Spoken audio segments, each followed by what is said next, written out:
Hello ladies and gentlemen, and welcome back to this week's episode of Do You Cook English? Today we will be preparing another great recipe for you.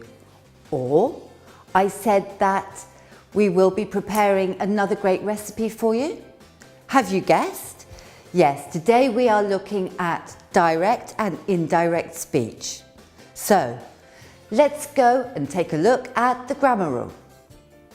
In today's grammar rule, we are looking at direct and indirect speech. How do we do this?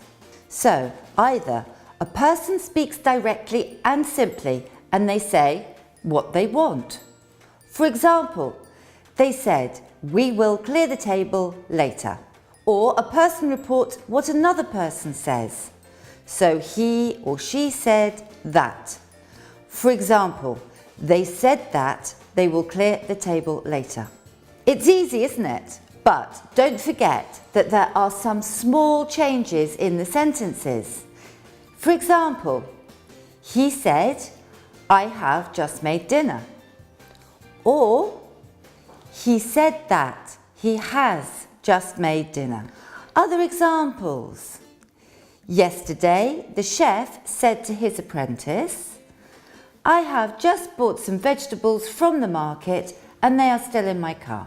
This becomes, yesterday the chef said to his apprentice that he had just bought his vegetables and that they were still in his car. Don't forget who did the action and make the necessary changes. Or when giving an order. For example, yesterday the chef said, "Pass me the plate which is on the table." And this becomes, yesterday the chef asked him to pass the plate which was on the table. Honestly, it's easy. And here we are again with another great recipe from our chef today, Marie. Bonjour Marie. Bonjour Anna. So yes, today I'm going to be preparing a tartine, which makes a great aperitif. Perfect. So, Marie said that she will be preparing a tartine. Can you hear the difference? Hope so. Honestly, it's easy and very logical. And let's hope that today's recipe is also as easy.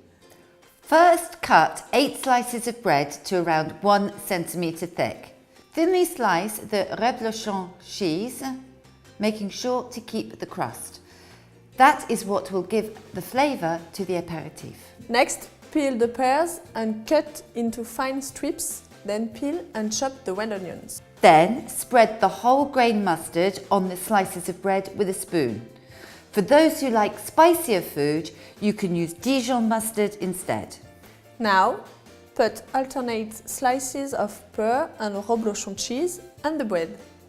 Next, sprinkle the red onion slices on the tartine and then arrange the tartine on a plate with baking paper. Then, bake in the oven for about 10 minutes at 180 degrees. Before serving, you can add some slices of red onion, slices and rocket to give a fresh taste. For a more interesting aperitif, you can add nuts or buckwheat seeds. A quick tip. The reblochon should be farmhouse rather than mass-produced. The taste of raw and rustic milk blends well with the sweetness of the pear. Alternative, you can replace the reblochon with a blue cheese like fourme d'Ambert ou bleu d'Écosse. Et voilà, another great apéro from Marie. She said earlier that this was going to be a great recipe. Yes, and you also said that this will be an easy recipe. You were right. Good, and easy, easy, easy. Just like using the direct and indirect speech, of course. Meanwhile, whilst you're practicing this, please don't forget you can upload any of your attempts at this or any other of our recipes onto our Facebook page. Well, we've come to the end of this episode, so until next week on Do You Cook English, from everyone here, au revoir.